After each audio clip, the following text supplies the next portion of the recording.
Hey everyone, welcome and welcome back. It's been a while for me. 2024 was kind of busy with some extra travel and a lot of activity that took me away from my art studio actually. So I haven't had a lot of things to share. But for this year, I'm hoping to get back on a mixed media track and have more things going on. And to that end, I decided to start off by designing a planner to use for my creative practice, but also my daily to-do lists and the mundane appointments that keep us going, right? So before I show you this one, what I ended up with, I'm going to share you the process that I went through for designing this. And that was to look back on things that I've done in the past. I don't know if you remember this. This was my 2023 Creative Accountability Planner or notebooks. I'll link the video below that for this system. I really enjoyed working in this system. It was very fun to make art in it and to keep track of what my creative accomplishments were. I really enjoyed this, and I love flipping back through it. However, this was only my creative practice. So for any of the regular appointments and to-do lists, I had another separate book. And that got old to maintain both books at the same time. And at the end of this year, I didn't have a new system set up to return to for 2024. So I went back to the generic planner and a notebook with to-do lists in it because my year started off really kind of busy and I didn't really have time to put something creative together to use. By the end of the summer, though, that was getting really boring and I was just feeling really blah about it. So I put together a system that I have seen on 49 Dragonflies YouTube. Barbara at 49 Dragonflies makes these beautiful soft cover planners. I think she does them quarterly and she's done them for quite a few years. It's a paper bag with fabric on both sides of it and a built-in pocket at the end. She typically does one signature per month, which is what I did. I did 2 signatures per book. I liked that size. And she puts all these inclusions in here in addition to the weekly view and a pocket for to-do lists. She puts extra things in there so she can make art along the way throughout the month. That was a great idea, and I really liked the concept, but as you can see, I did not put any extra art on those pages. And I just found that they were extra bulk. And I would prefer to just have the place for the to-do lists and the calendar. But I also wanted a bigger space on the calendar pages so that maybe they could be not just my creative practice, but I could use it instead of that whole generic planner. I could use this as an all-in-one because I am hopelessly a paper pencil girl. I cannot do a digital calendar. So these were very pretty to look at. I loved having them on my desk every week, but there was some tweaking that needed to be done. So I came up with my 2025 design, which is, again, 2 months per book. So I have 6 books ready to go for this year. Each month is not really themed, but it kind of has a look to it. January happens to be a wintry one. I live in the Chicago area, so we do get a snowy winter. So I was just feeling that vibe after Christmas. Each month has a cover page, a full month grid, some artwork on a blank page, a fitness tracker and step tracker. And then each week, I expanded the grid so that it would be a half a week per page. So I had more room to use it as a regular planner as well as my art practice.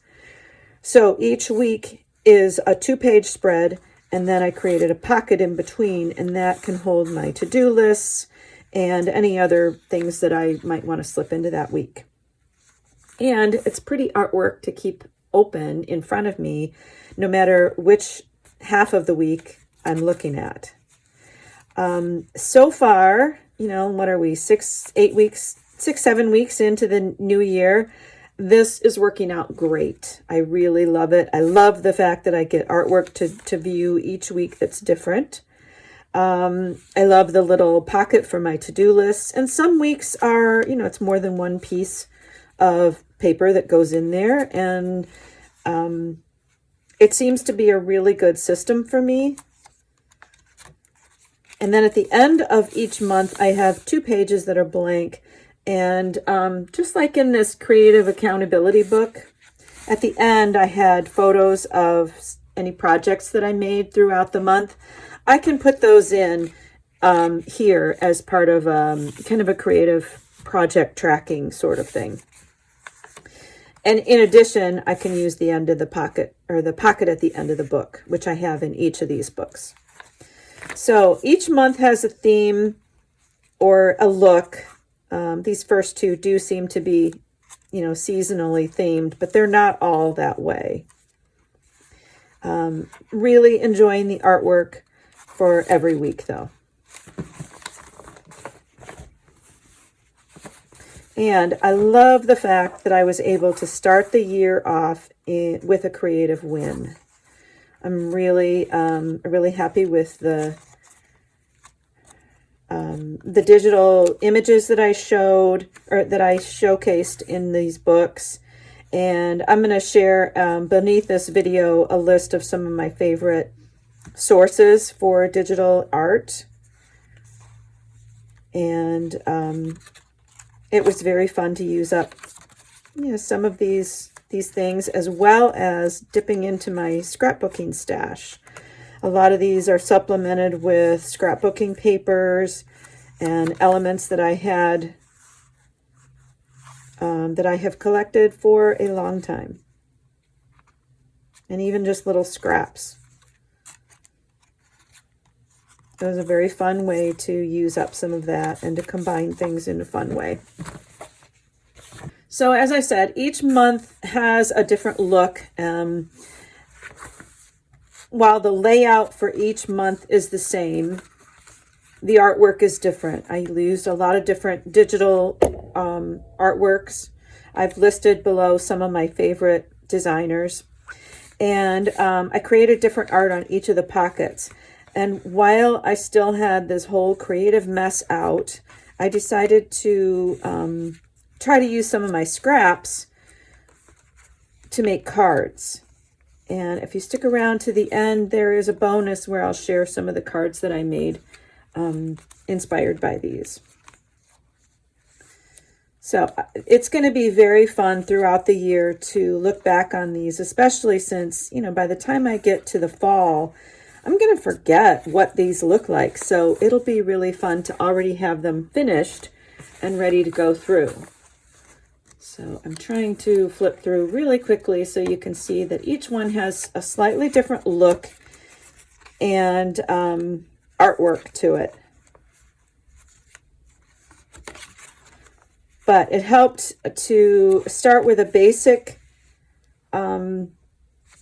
background digital images and then embellishing each page based on the colors in those digitals.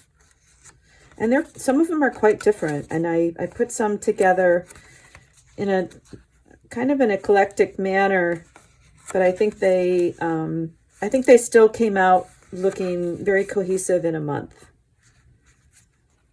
And I really just love it. And I'm so glad that the system is working for me too, because that was the important thing, is I need something that's workable.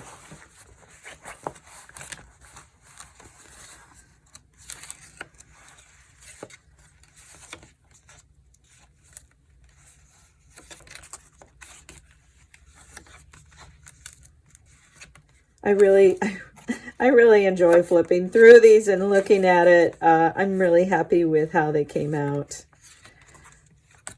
And I think that towards the end of the year, I will make an effort to redesign the next year's planners so that they're ready to go when January comes. Because I do think this system has been so successful for me that it will encourage me to think ahead and get this ready for the next year. And it was really nice to use up some of my old things like stickers and old scrapbooking supplies that I've held on to for a very long time. It was fun to be able to use them. I wish I could have used a lot more. Maybe that'll be for 2026. Use up a lot of those extra supplies. And I couldn't resist, a few holiday Christmas elements in the December book. But I tried not to make it too strictly that because I didn't want to restrict myself to Christmas images. But adding the die cuts for the greenery helped. I'm sure it'll feel festive when I look through it in December.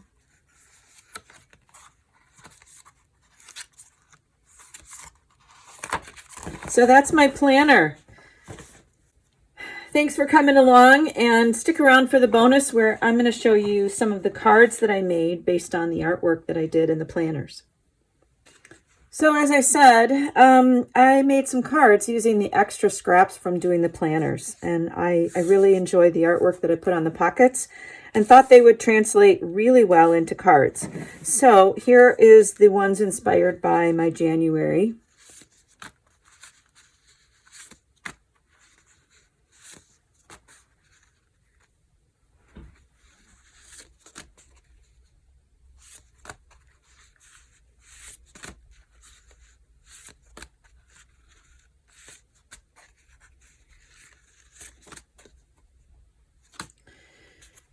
And then inspired by my February.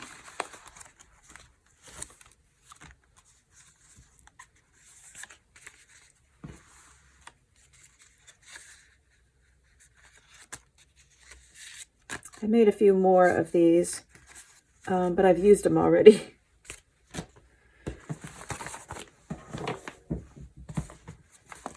And then in March, I kind of had this animal bird nest thing going, and that inspired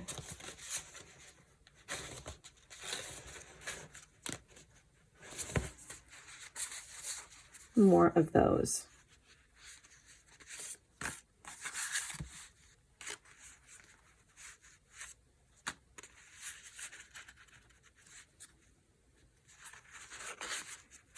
Some duplicates in here, but I really love the bird nest image.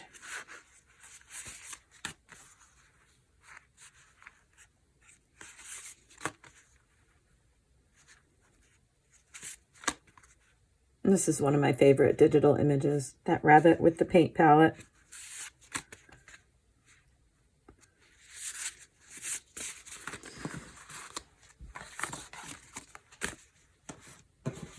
And then for April, I used this bright blue in the digitals. And so that was kind of fun to come up with cards that use some of that bright color too.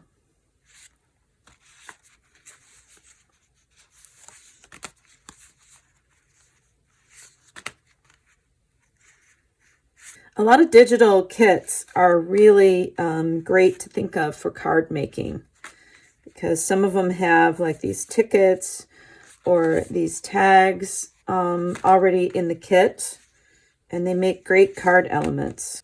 These flags are great. Labels, I love labels. Those are fun.